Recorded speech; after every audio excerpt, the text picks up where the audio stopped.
Spurs up, Carolina fans. This is Phil Harris here at the Ruckin Roosters Show. It's been quite a while. It's been about 4 months since we've done one of these. I wanted to get back in here now that Sevens season is well underway, and we've got a very, very special guest this time around. His name is Matthew Shoemaker. Matthew, how the hell are you? I'm good, man. How you doing? Not too bad. I've got to paint these walls. I just moved into a new apartment, guys, and it's UNC blue. I've got to do something about this as quickly as possible. I can't stand it. But let's talk about you, Matthew. Where are you from? So I'm originally from Greenville, South Carolina, Yep. Simpsonville specifically. Okay, yeah. Hour and a half, hour 45 out of Columbia, so not too far from home right now. Sure. I love that area. I love the upstate of South Carolina. There's that other, that small little school there in the upstate that kind of gives us a little bit of trouble that wears orange every once in a while, but we try to ignore them as much as possible. Let's talk about your origin story with rugby. How did you come to find rugby? Yeah, so I went to Malden High School, and walking around the halls one day, I saw a bulletin, a poster on a bulletin, and just said something to the effect of rugby practice at Sunset Park. And I had heard of it, never really paid much attention to rugby, but later on that week, one of my teachers actually brought in a rugby ball. And so I kind of, it was like a sign from God. So I was like, maybe I should check it out. So I called the contact on the flyer. It was Phil Weston. I don't know if you're familiar or not, but he played with the Greenville Griffins for a while. And called him. And he was like, yeah, man, just come on out. So went on out there, and that was my sophomore year. So that would have been 2015. So just started playing, started at center. Didn't get much playing time because there was some very talented guys ahead of me. Or maybe I was just bad. Who knows? I hear you. Very talented guys that I learned from, and, played center. Then I started playing hook my junior year. Okay. State all 4 years. And, just where I guess that's the origin. I love that, man. You played at Lander as well. Tell us about some of the differences between the Lander program and Carolina. Is it that much of a difference at this point? What's it looking like? I would say, kind of day-to-day practice. At this level, it's pretty similar. Most of the same things are going on. I guess the biggest difference just kind of comes down to the population of the school. Yeah.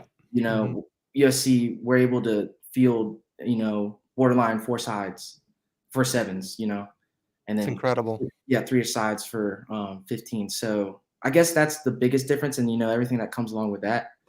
You have, I guess, just more interaction. There's more, I guess, opportunity just because you have more people in various scenarios. But I would say that's the biggest difference. But like I said, day to day is pretty similar. The culture's pretty similar. Rugby in the Southeast is kind of, there's nothing too unique. At least in my experiences between the two programs, and it's I would just say population is probably the biggest difference. And I gotta tell you, man, I think you might be the first person we've ever had on here that didn't either play at Carolina, have a kid at Carolina currently, or a current player. So it's kind of interesting. I'm so glad that we have you on here because there's just a different perspective a little bit. And I'm so glad, by the way, you are currently coaching, helping out as an assistant coach at Carolina. I don't think we mentioned that yet, but you currently also play for Old Gray, which is the men's club in Columbia. Can you speak on the partnership between Carolina and Old Gray?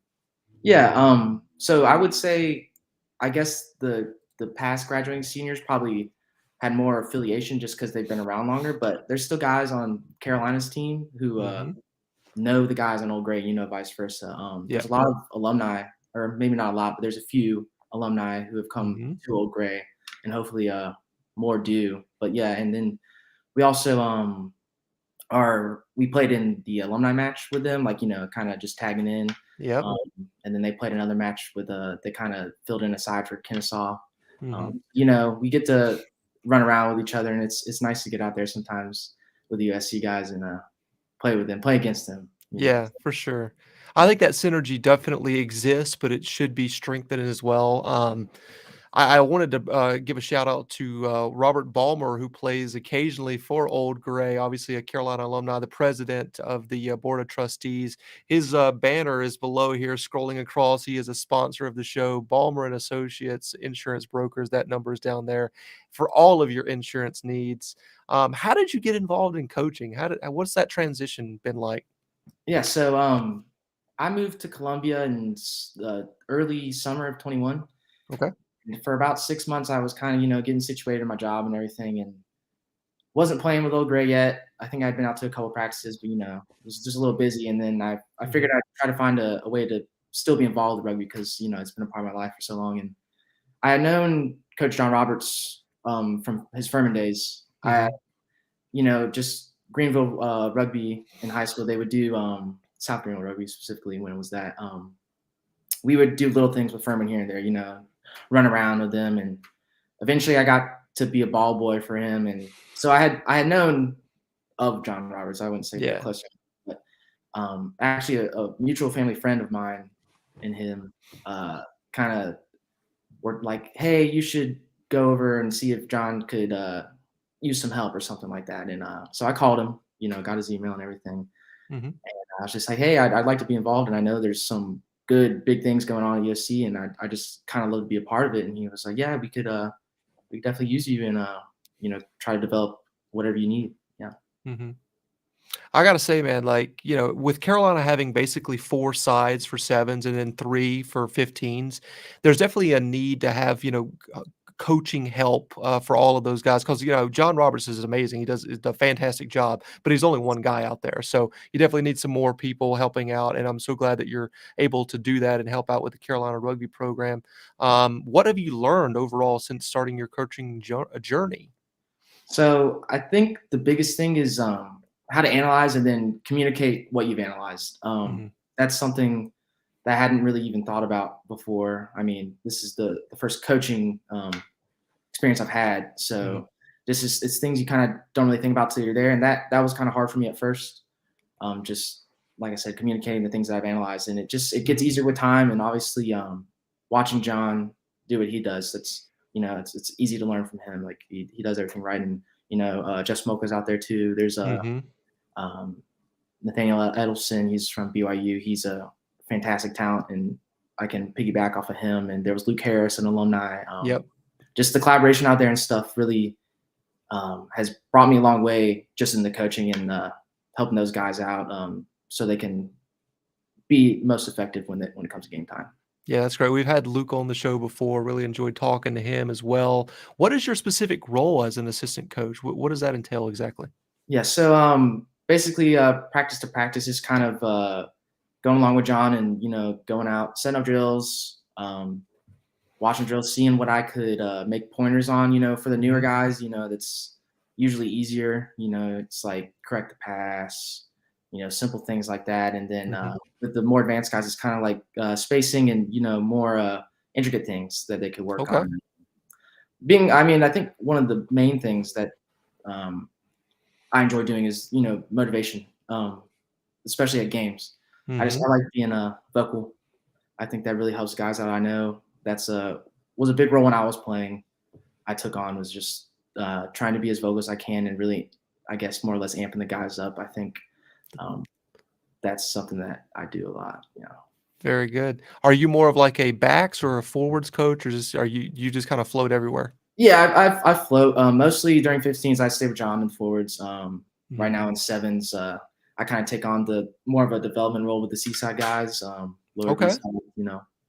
Really helping them, work on just basic spacing and stuff like I mentioned previously. Yeah. Just really working on their basics. That's great. So glad that, like I said, to have you on here and also on board with the Carolina Rugby program. What do you think about just the overall sevens program right now? I mean, obviously, right now trying to compete for the conference championship that's happening this weekend. How's sevens been looking? They look amazing. It's always said that our side is suited more for sevens, and it's Hmm. so true. I think just at this past tournament, I was telling, I mean, our A, B, and C guys, we can hang if not like put a beating on anyone here. We we really, not to take anything away from the other sides that are there, but we are so talented. We have amazing players, all Americans. And in sevens, it really shows. We got this tournament this weekend coming up in Tuscaloosa, and I think Mm-hmm. I would say we're favored. Not to jinx or anything, but Right. we're solid, man, and I love watching them. It's very exciting to see guys go out there and just really play their game, and they're so good and so fun to watch. I agree. I love watching every chance I can with the broadcast that they have. I think that's, a game changer for sure on Gamecock Rugby YouTube. I just wanted to, throw out there both the A side and the B side will be competing at this tournament, which is very, very rare. I think what happened was Kentucky and has bowed out of the conference, so they needed that extra team. So, like you were saying, Carolina can basically field 4 7 teams. So we've got an A side and a B side competing. And I said it. I joked around in our board meeting yesterday. I said, "Wouldn't it be interesting if it was both Carolina A and B in the final?" But I guess that can't technically happen. But both sides are good enough, I think, to beat some teams, and it Well, should be sure. interesting to No, see what definitely. happens. Hopefully, we'll make a trip once again to nationals in Washington D.C. That would be fantastic. But I wanted to ask you about so you've known Coach Roberts for quite a while. Prior to your coaching stint here at Carolina, you knew him. What is your impressions of him? I think John is very effective at delegation. Yeah. There's no role that's ever unfilled. It seems like he thinks of everything there is. Um, he's great to watch. He preaches the enthusiasm at practice. It's a big thing. Mhm. I've At other places I've not seen that, and it's really an important thing to Mhm. emphasize enthusiasm. And the guys love it. They'll, when we run in from after warmups, they're all yelling and screaming. It's fun. Um, I think he handles the program really well. I love seeing it, and it's like I said, it's very exciting, and I think he's obviously an integral part of that. I think he does a wonderful job, and can't speak more highly of him. I agree 1,000%. We got involved in this with the Rucking Roosters Show when John became head coach, and I'm so happy that he is the head coach at Carolina. I feel like Carolina should be very, very lucky to have him. And just look at his success overall with Furman. It speaks for itself. The guy knows what he's doing, and he's definitely, no disrespect to anybody else prior to John's stint, but he's kind of turned this thing around, and we're definitely moving in a direction of where we could potentially become national powerhouses Oh, yeah. in this division. So very, very excited for that. What are your expectations going into, obviously, that we're kind of at the tail end of sevens, but 15s is just right around the corner in the fall. What's your expectations? I think we'll do just as well as we're doing in sevens. I think Mhm. John does a good job recruiting, and we had a good solid 15 side this past season. So I expect success. I know these guys really work hard over the summer and stuff to stay in shape and Mhm. hone their skills in. And I mean, even with that, we have immense talent on the team, and that'll show through in the 15 season, especially these guys. They're just maturing. We've got freshmen out there who are great, but just as you grow, as a man and an athlete, that'll show in the fall. And then you have these young guys coming in, the Mhm. recruits. They're trying to prove themselves, and I think it's all gonna accumulate to success for us in the fall. Most definitely. Couldn't agree more with that. Obviously, last season in 15s, the highlight for most of us out there was, beating Clemsux for the first time in a long time.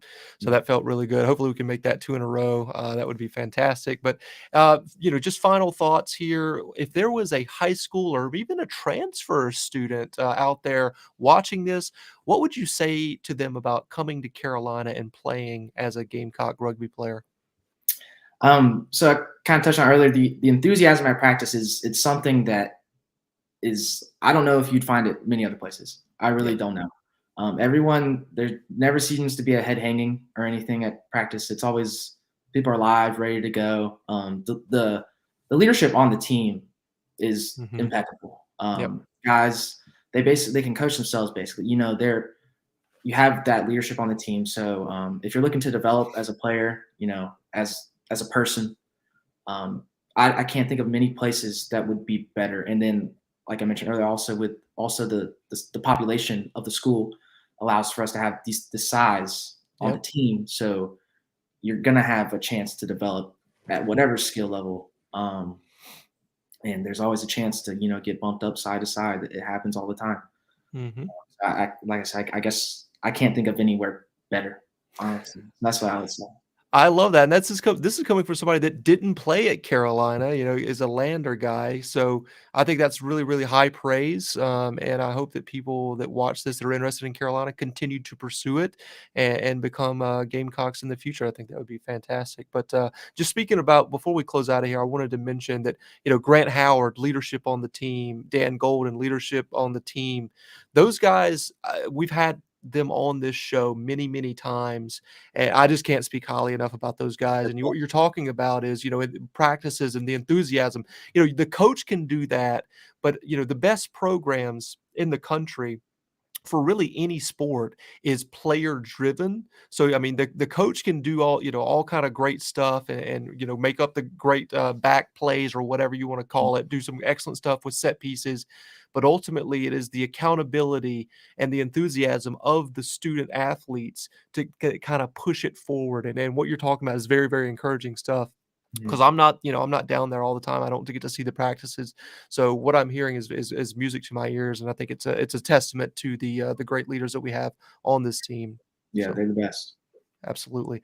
Well, with that being said, I've got 2 words to get out of here in 3, 2, 1. Spurs up, baby. Woo! Thank you, Matthew. Appreciate it. Yeah, man. Thank you. Bye.